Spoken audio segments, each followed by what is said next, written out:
From Congress, the President of Peru, Pedro Castillo, lifted the mandatory social lockout that was in effect in Lima and Callao, decreed in the midst of the transporters' strike. The United Nations Security Council meets to address the allegations of killings of civilians in the town of Bucha, Ukraine, by Western media.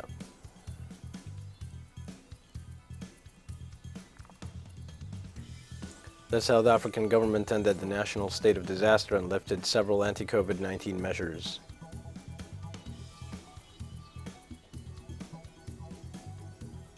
Hi, this is From the South. I am your news anchor, Dio Martin, from the teleSUR studios in Havana. We begin with the news.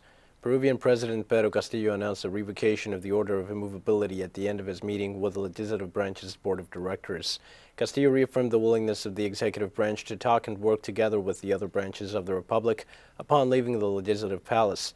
He also announced his decision to repeal the mobility restriction order, among other measures that will be informed later on. Recently, the South American country has registered days of protests by transporters in rejection of the increase of the price of fuel.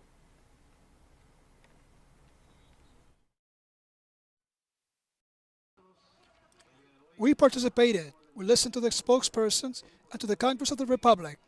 In this understanding, it is up to us as the executive to tell the Congress what we're doing. And at this moment, we're moving to the office to sign and leave without effect the measure of inamobility. And it corresponds at this moment to also make some important announcements that we're waiting to make together with the Congress of the Republic.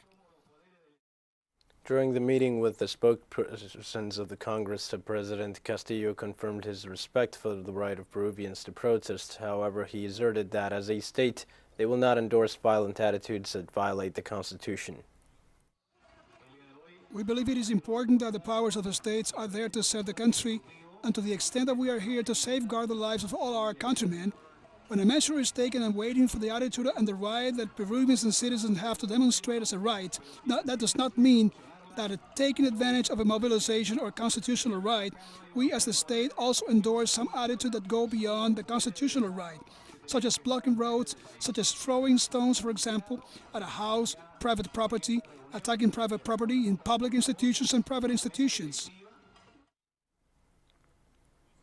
Meanwhile, in the surroundings of the Legislative Palace, there were confrontations between state security forces and demonstrators protesting against the administration of President Pedro Castillo. Police officers tried to disperse the demonstration by firing tear gas, to which the protesters responded with stones. We must remember that the worsening of the conflict occurred as a response to the carriers' disagreements with the preliminary settlement resulting from the meetings with the government within the framework of the carriers' strike.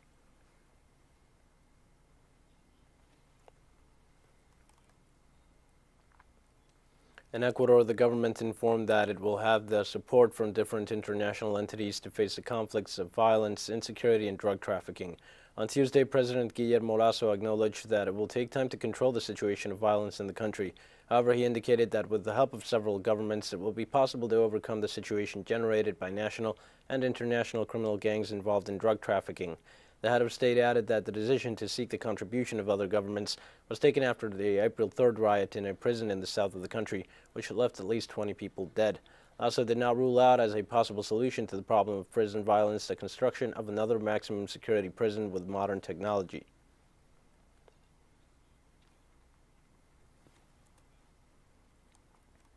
And indigenous people celebrate the second day of the 18th edition of the Freeland Camp outside Congress in Brasilia. The largest indigenous mobilization in Brazil, where people from all over the country come to defend the rights of ancestral communities and to reject the advance in Congress of bills proposed by the ultra-right-wing government of Jair Bolsonaro, who pursues to open up indigenous territories to mining activities. The Freeland Camp began on April 4th and runs until April 14th. The organizers expect to mobilize between 7,000 and 8,000 indigenous people from all over the nation.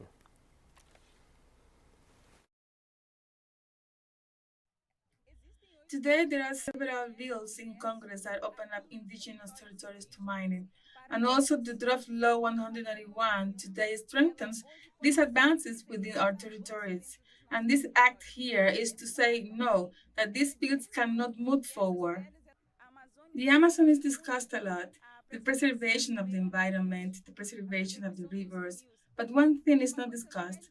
It is the preservation of the lives of the people who live in the Amazon. who live in this country, and especially this indigenous population that is responsible today for keeping alive the biodiversity of this country. The Amazon is not just green, it is not just a river, the Amazon is us. The Argentinian government announced the implementation of a coupon to counteract the loss of purchasing power following the inflation's impact.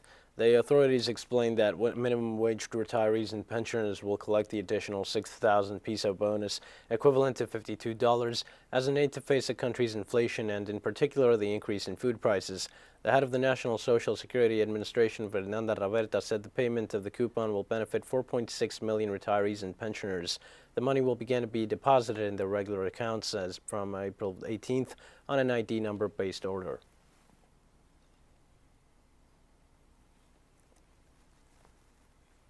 In Guatemala, civil, indigenous, and peasant organizations called for 3 days of protests in several parts of the country against corruption.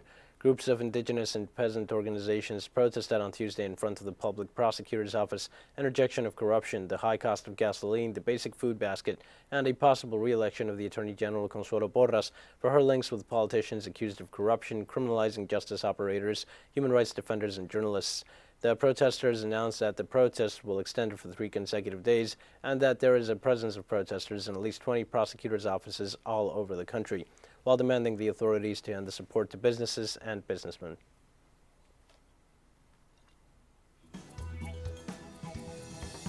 We're going to take a short break now. Please join us again after this.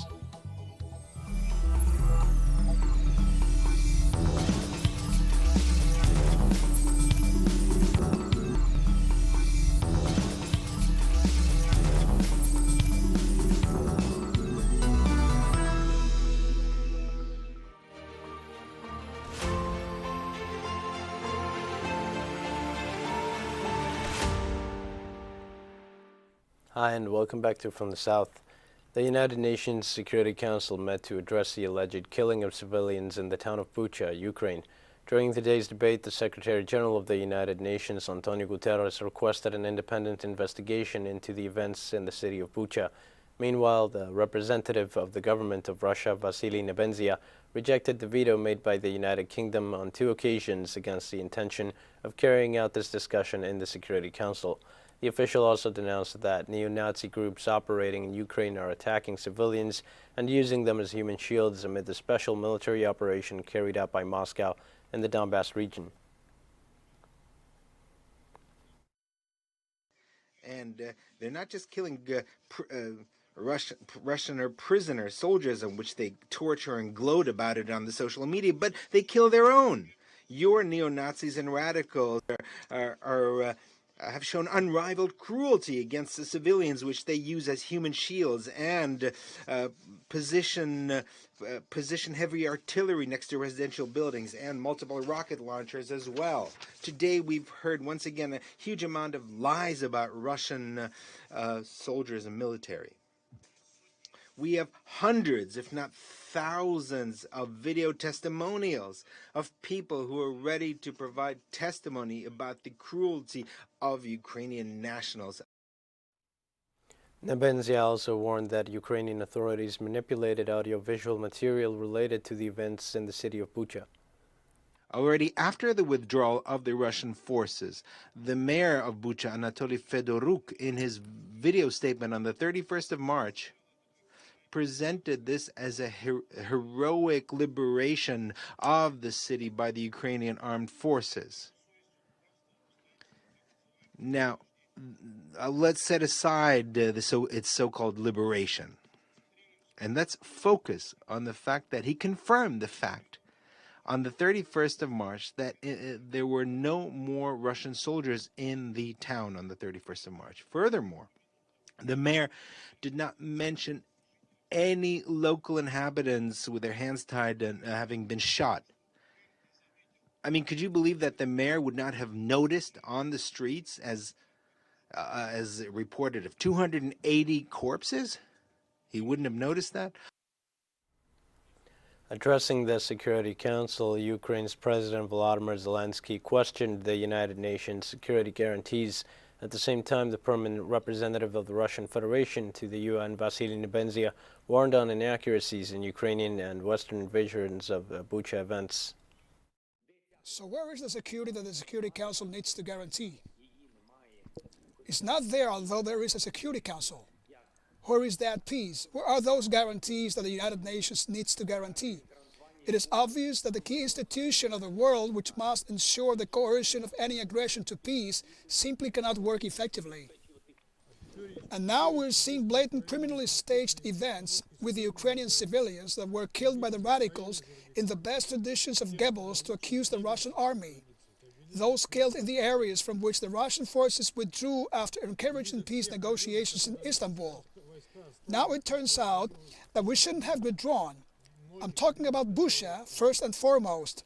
I understand that you were shown courses and heard testimonies, but you have only saw what they have shown you. You cannot ignore the inconsistencies in the version of events which are being promoted by the Ukrainian and Western media.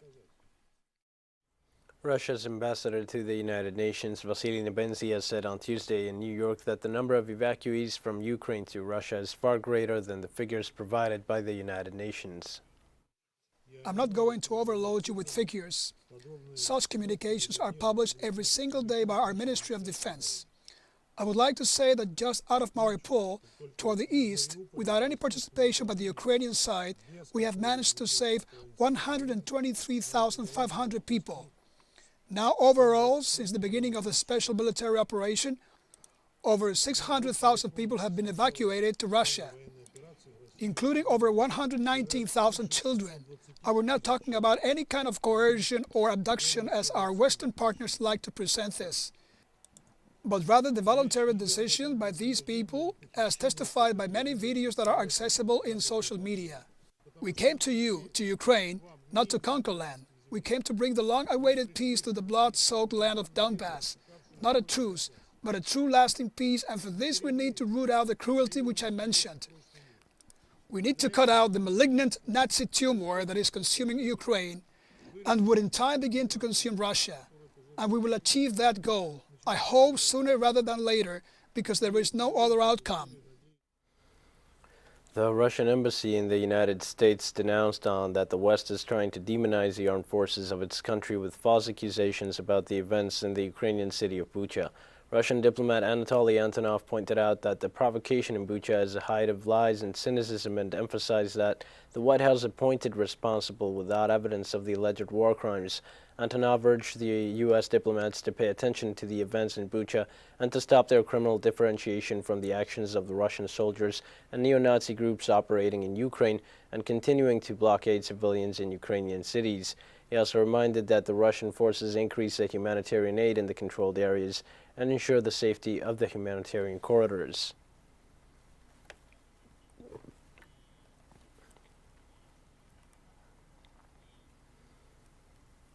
On Tuesday, President Vladimir Putin condemned the measures taken against Russian gas giant Gazprom in Europe over the conflict in Ukraine and warned of potential reprisals.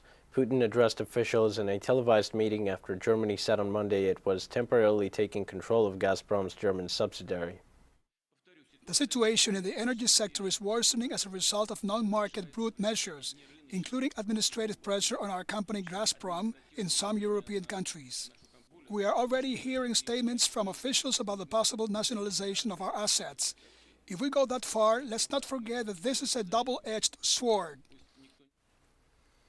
We have more news coming up after one final short break. Please stay with us.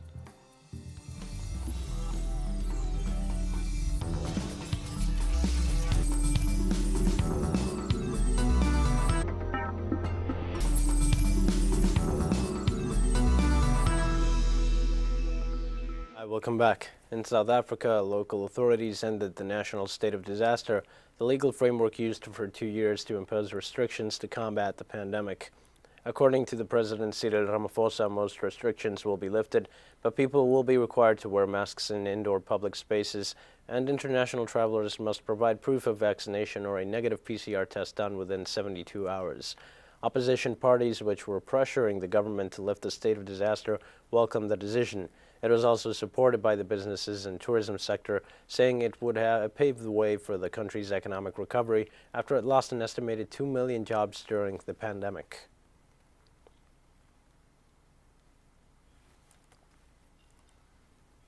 Long vehicle lines stretched outside fuel stations in Kenya on Tuesday as the country's fuel crisis showed no signs of subsiding.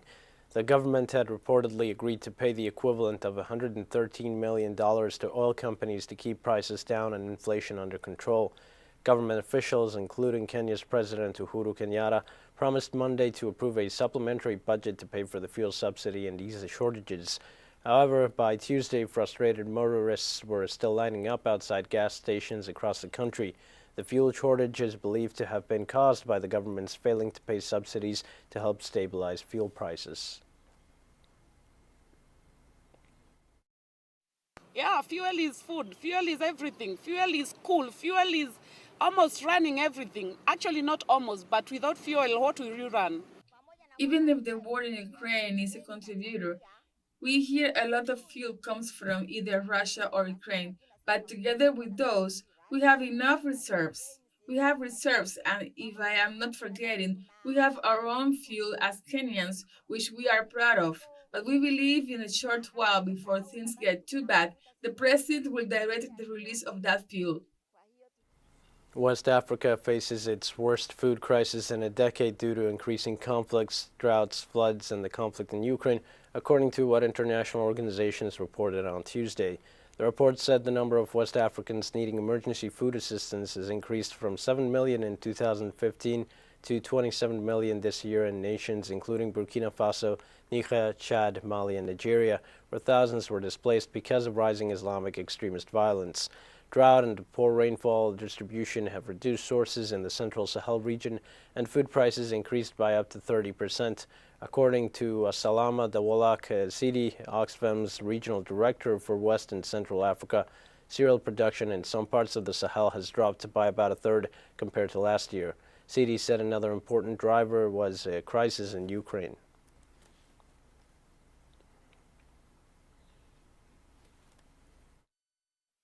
It's an alert to the world. We're witnessing right now 27 million people in West Africa who are affected by what we could consider the worst food crisis from the past 10 years.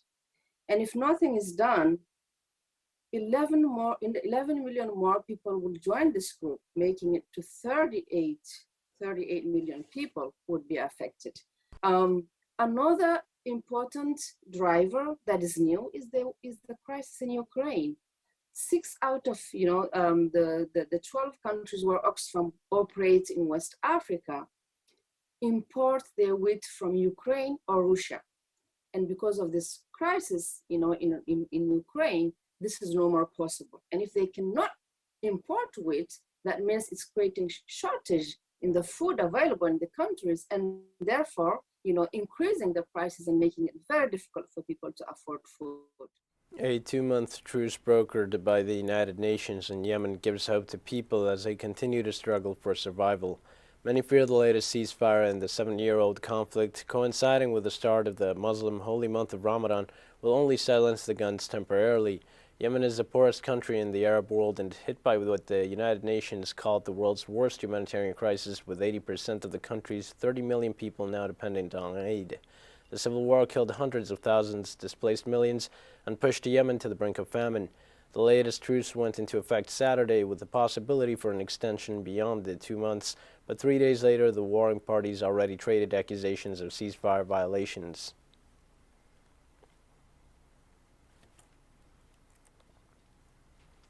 Palestinian human rights organizations confirmed that young people under 18 suffer all kinds of abuse by Israeli occupation forces.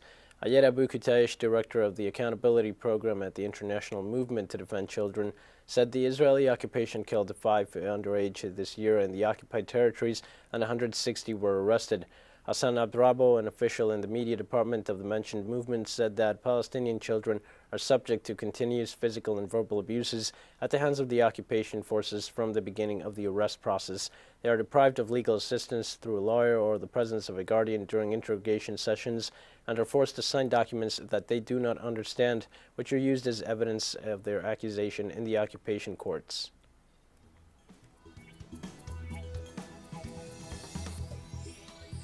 With that, we've come to the end of this news brief. Remember, you can find these and many other stories on our website at teleSUR English. You can also join us on social media for all the latest news. We're on Facebook, Twitter, Instagram, and Telegram. For teleSUR English, I am Dio Martin. Thanks for watching.